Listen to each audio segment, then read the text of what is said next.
Master Juba, aka William Henry Lane, was the first African American to perform in front of an all-white audience during the 1840s. He often toured with white minstrel shows.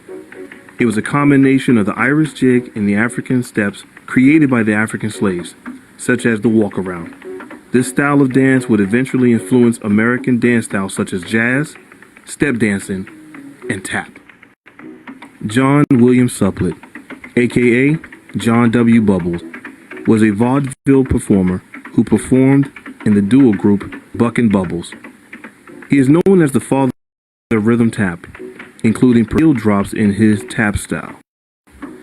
He gave lessons to Fred Astaire, starred in many films in Hollywood, including Varsity Show and Cabin in the Sky.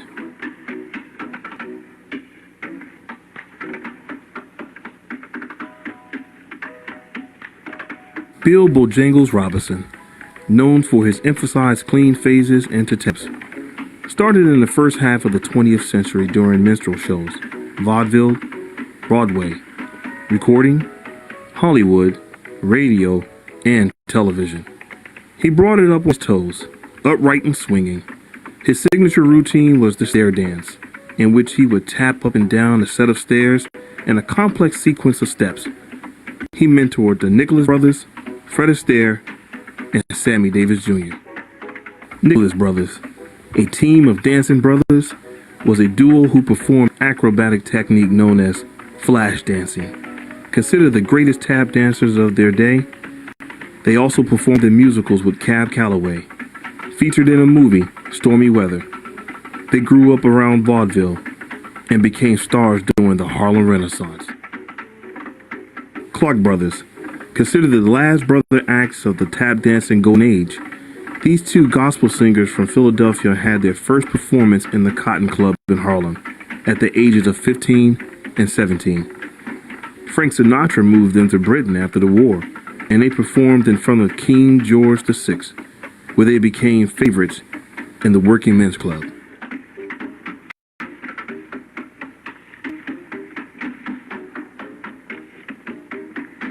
Berry Brothers was exotic and known for their soft shoe dance. As a trio, they remained in the business for over 30 years.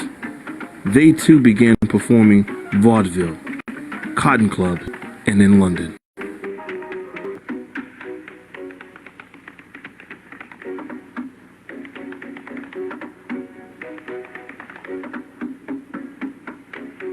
Will Gaines was a master hoofer, tap dance legend from Detroit who settled in the UK and influenced the UK jazz tap scenes, including the London Tap Jam.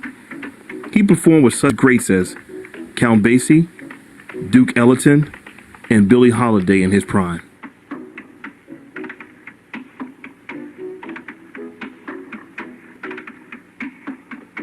Sammy Davis Jr., known for his impressions, singing, and comedy, Mr. Davis was especially known for his dancing. As an overnight sensation, he began his career in 1933 as a child doing vaudeville. And in 1960, he joined the legendary group, the Rat Pack.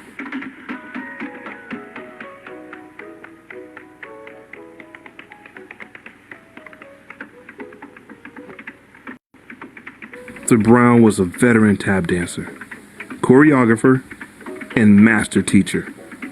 Known to be a smooth dancer, he was a solo artist who toured with Cab Calloway, Count Basie, and the legendary Dizzy Gillespie.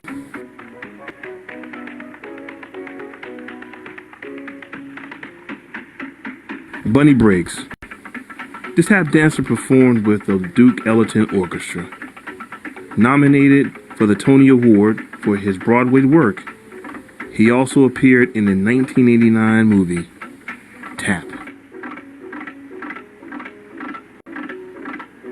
Mr. Howard Sandman Sims began his career in vaudeville. His style of dancing was performing in a wooden box made of his own construction. He acquired a nickname from sand being sprinkled on the box to alter and amplify the sound. James Titus Godbolt. His professional name? Jimmy Slide.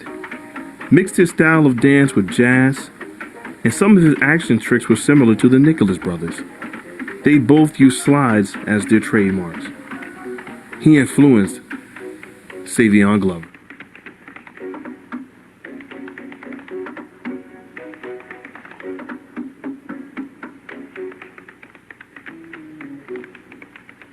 Gregory Hines, dancer, actor, singer, and choreographer. Coming out of New York, he performed with his brother Maurice. He performed on Broadway and was an avid improviser. In 1989, he created Gregory Hines Tap Dance in America. He idolized Sammy Davis Jr.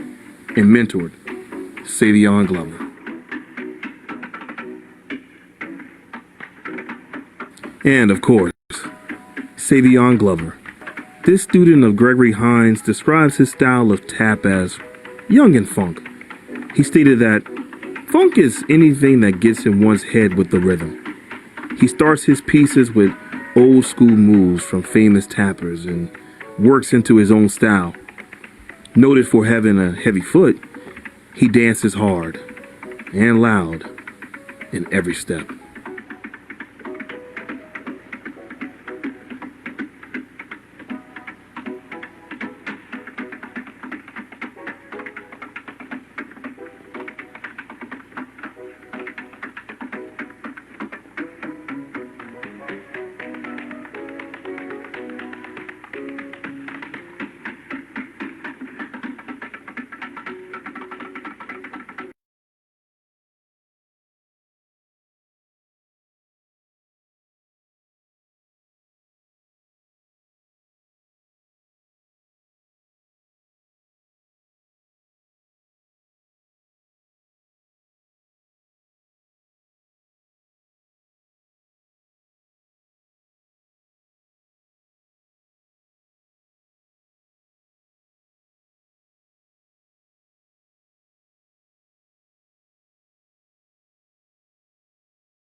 finest dancers that you've ever seen.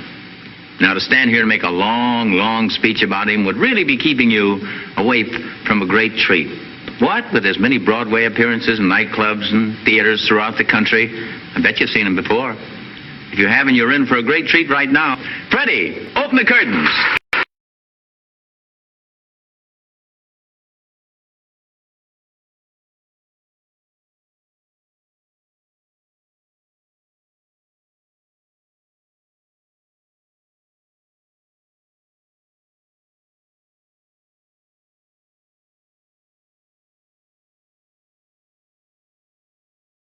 And what they saw of themselves on stage changed for the better.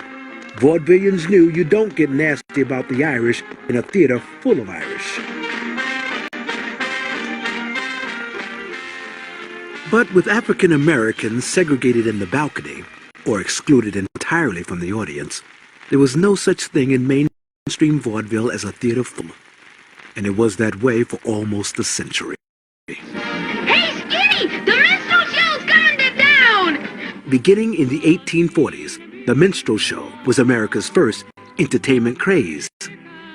It started with northern white performers who observed blacks or Negroes or slaves at that point, really entertaining themselves.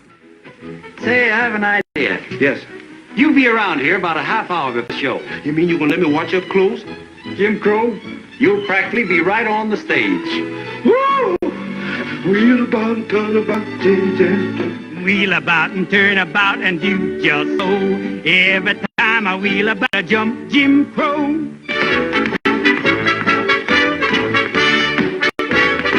Give me back my clothes, please. What they did was to imitate some of the actions they saw, some of the songs that they saw slaves singing, and to put on grease paint or blackface. Blacks had little power to protest their characterizations, although many tried. Whites could parody them, but they could parody no one but themselves.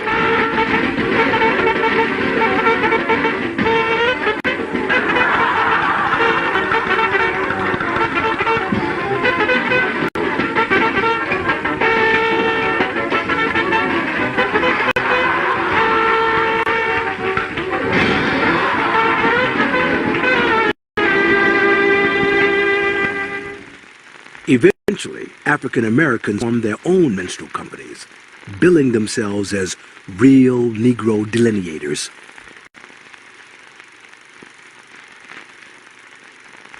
Whites couldn't compete with their authenticity and often their talent, so they turned their own minstrel shows into vaudeville. But blackface characterizations were still an essential part of the act. That's what the minstrels are here for, so stand up and cheer for those grand old minstrels there.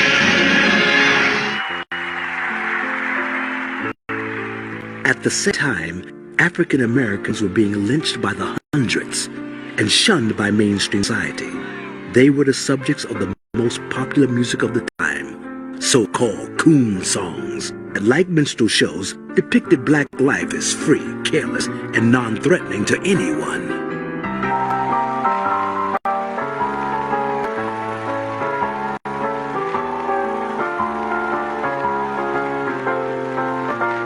Whites were led to believe that this young man's sole desire was to sing and dance for them. If I saw a black-faced performer at that time, I guess I was in my early teens. I didn't think anything of it because it was the time that I was living. It was late 20s. I can look back now. I dislike having to say this, but I realize my mother and father were bigots. But I think everybody in Chicago were bigots.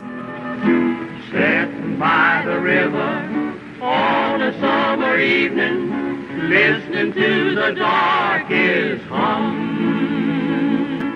White vaudevillians maintained that white fantasy begun during minstrel times. That separate but equal was okay with Mammy, and that blacks were simple, happy creatures who loved to entertain and had lots of time to do it. With just a little cotton picking here and there between fish fries, and steamboat arrivals. Listen to the steamboat blow. Crack my knuckles. The myth lasted a very long time, as Topsy and Eva, vaudeville's Duncan sisters, were still working it in 1960. The Duncans were the last minstrels. Real African Americans were forced to go along with the myth by wearing ridiculous or stereotyped clothing on stage, and only versions of Sambo or Zip Coon. Because Sambo was the willing retainer. He was that slave who would sing songs like Carry Me Back to Old Virginia. On the other hand, Zip Coon becomes an aggressive black man who's still ignorant, but is pretentious. Black performers almost always had to be in a racial context. I don't know why I feel this way. Eunice Wilson sings a fine number that has nothing to do with fruits and vegetables. So why does she have to do it in front of giant watermelons? Now I can go around on a lost town view.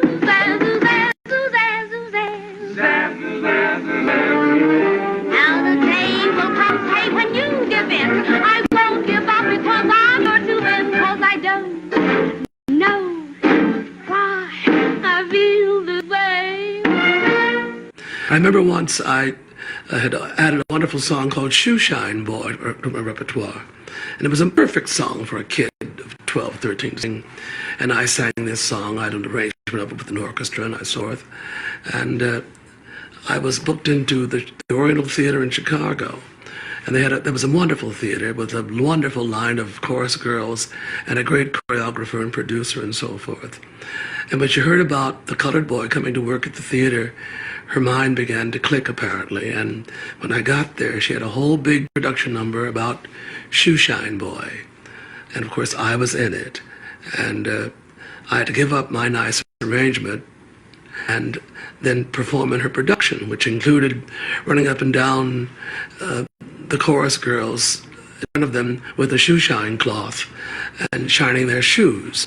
And my nice white tail suit had been tossed aside, and I was wearing some kind of stylized version of tatters and rags.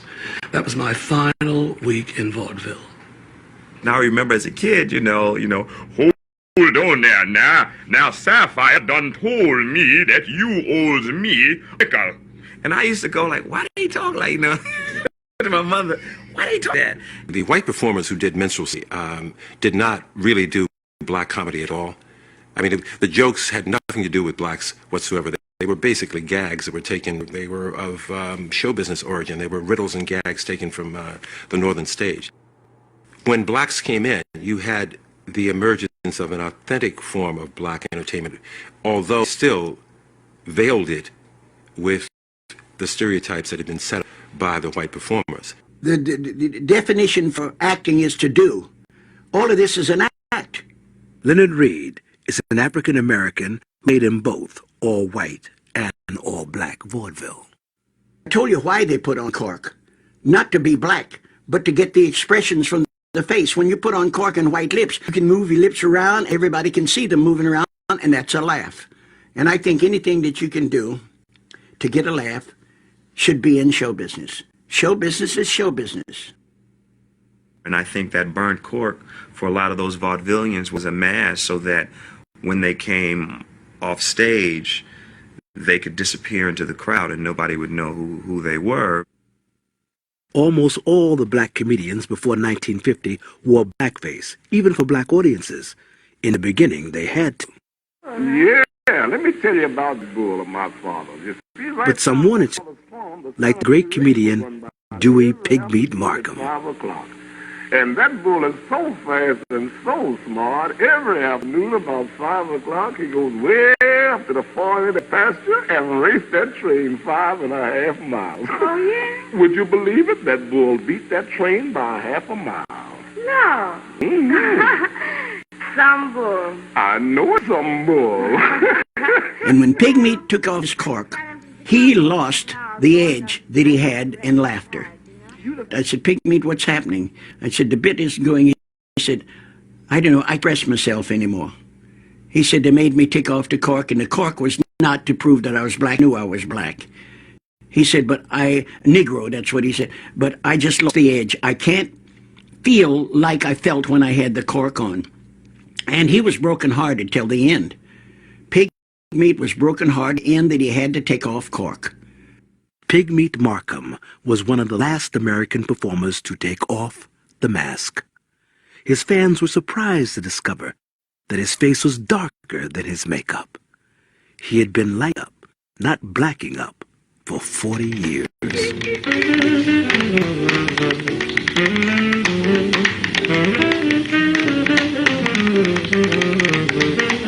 In mainstream vaudeville, only one black act was allowed per show, if that.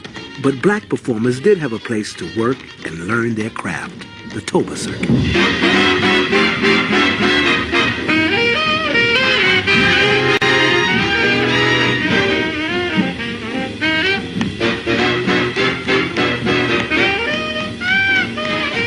The TOBA circuit consisted of a whole black theater circuit starting with Chicago Grand Theater to St. Louis to Kansas City to Tulsa to Oklahoma City. I get excited just thinking about, realize this has been 70 years ago since I did these dates. On the Toba circuit, monologist Moms Mabley developed a routine that spanned 6 decades. They fired me. Of course, when they fired me, when I lose my job, I lose my man. That is, since I got well, kind of old. I don't get me wrong, it ain't no disgrace to be old. But darn, if it ain't inconvenient, I can tell you that much of it. Knock me out, Luther.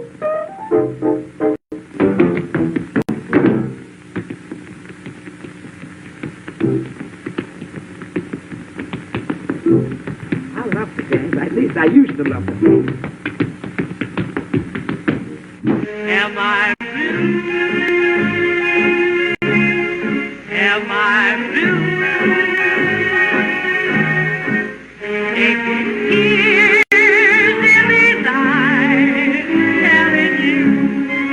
There was a lot for artists to be blue about working Toba, an acronym that stood for Theater Owners Booking Association. But for performers, it always meant tough on black asses. White owners, bad theaters, hardly any pay, and mostly in the South. 'Cause there was a time when I was his only one, but now I'm the sad and lonely one, Lordy. They call up and say, Bailey, we got a nigger here says he's yours. His name is so-and-so, and Bailey would say, yeah, that's one of my niggers. He's at the theater. Let him alone. And they would let him go. You could not walk the street after dark in the South? Pardon me. Ladies and gentlemen, I'd like it this time. Phone just rang. Didn't you hear it? Oh, no, I didn't. Hello? What's the matter with this guy? Yes? Mr. Reed's office. Mr. Reed? Yes, for you. Must be for me. Got to make him think you're big time. Always have a secretary. He's big. Hello? Leonard Reed and Willie Bryant became stars at the Apollo in New York. Like the Toba theaters, a place where African-American performers could work before their peers to find their own voices in their own communities. But to become national stars, they had to deal with the white world. That was really easy. As a young black performer, I was not allowed to stay in many of the hotels where I worked. I think that's, to people who are young today, unimaginable, but it's quite true. We never saw them at the same hotel we stayed at. And they tried to keep this from the kids. But I knew as a kid that the black people and the ethnic people had to go miles out of the way to get to a boarding house or get to a place that would serve them food. If it was a white, bill,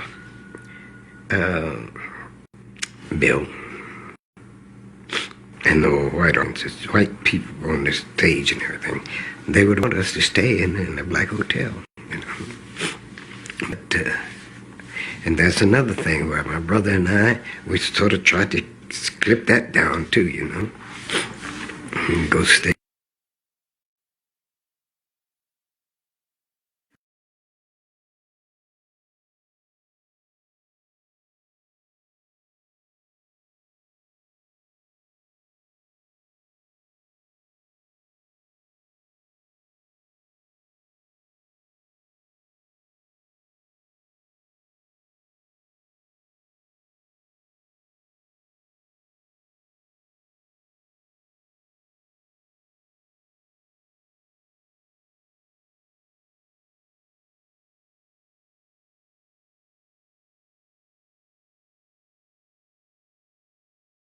Black American girl managed to conquer the European audience.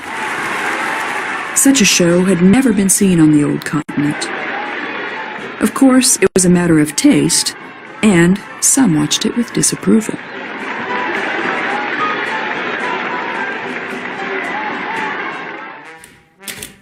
The National Socialist journalists tried to turn people against her, in vain. Wicked Paris was hopping with the amusing chaos of the night.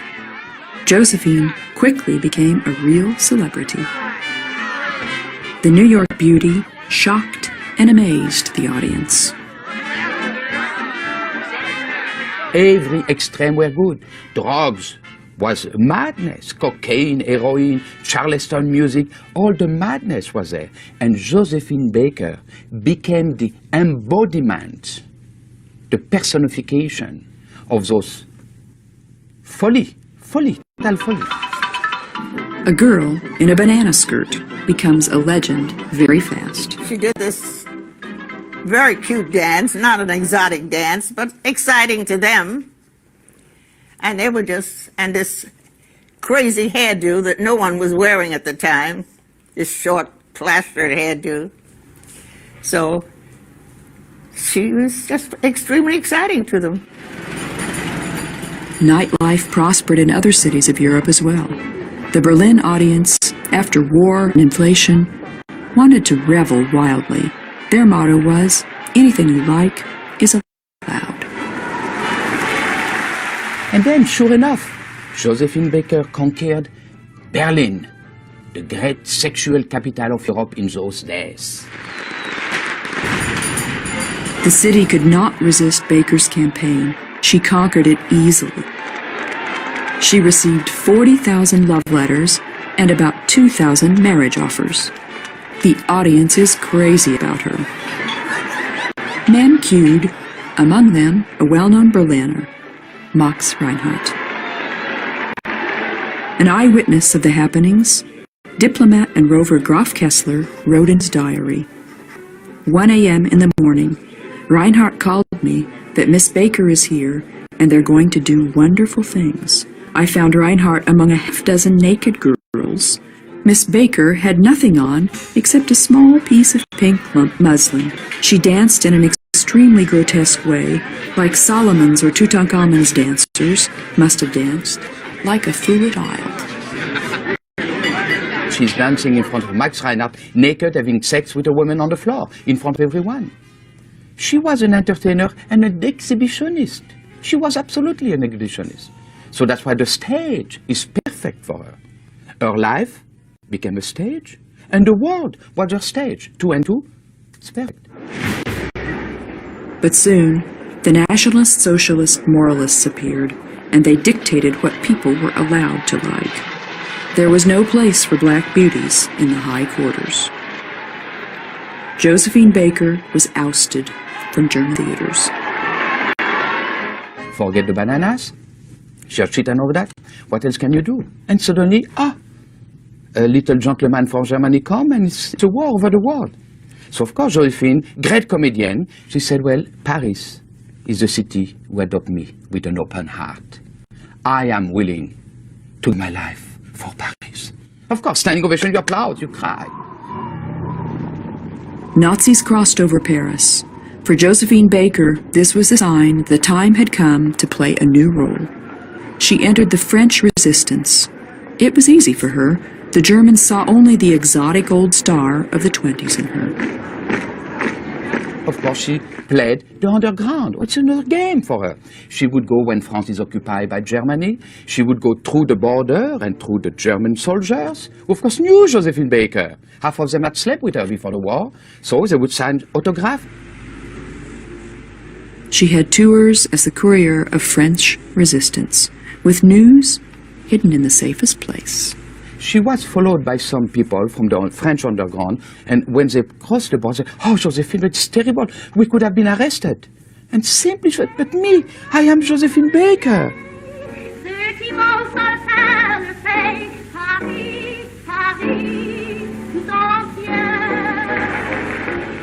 When the war was over, she entertained the winners. The erotic queen of the 20s had a new role, motherly providence of soldiers. Later, Baker could be seen more and more often as a caring angel looking after children. Her dances on stage were fewer and more rarely enjoyable. In the nightlife of Paris, her star was falling. Her banana skirt years were over. In Germany as well, she showed her other motherly face. Hamburg hatte Besuch aus Paris. Josephine Baker in einer charmanten Rolle als Gastgeberin für 100 Waisenkinder und mit einem letzten Auftritt in jener Stadt, wo sie ihre ersten Triumphe gefeiert hat. Successes which had never had a real culmination. Baker was now dreaming about a world where the color of her skin would not matter. She hated to be black all her life. And unfortunately, Josephine's utopic dream of universal brotherhood is the worst part of her life. Demoralized by her dream, the Black Venus adopted children from all over the world. She founded a rainbow family. Josephine wanted a Jewish child, so she went to Israel. And Israel said, Miss Baker, we just lost 6 million children. We don't have a son to give you. She went back to Paris. She went to a foster home, orphanage. She prepared a boy whose name was André.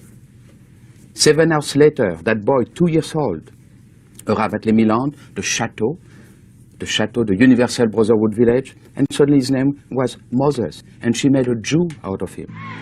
The dream often became a nightmare. The adopting mother aimed too high. Finally, she lost her whole fortune.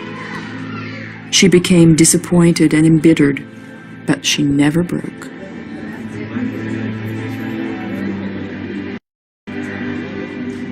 Once again, she was back, 50 years after her first show in Paris at the same place. She's full of light, 18 years old, the Josephine Baker who took Paris by storm. That woman that 2 minutes ago I have found hold, tight. A few days later, her heart did not beat anymore. She lived 69 years, and she became one of the symbols of the 20th century, not least because a picture has become a legend, the girl in the banana skirt.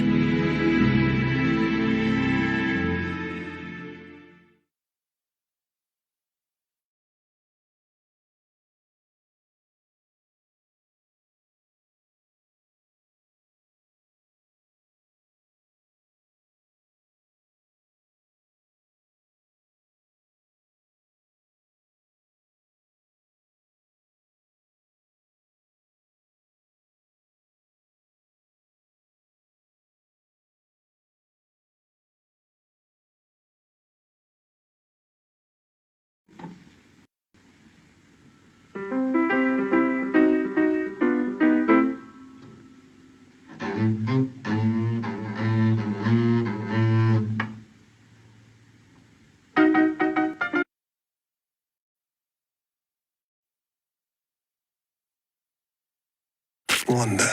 This is our home.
a beating. I feel a rhythmic brainstorm coming on. 1, 2, keep that rhythm heating. One more riff like that and I'll be gone.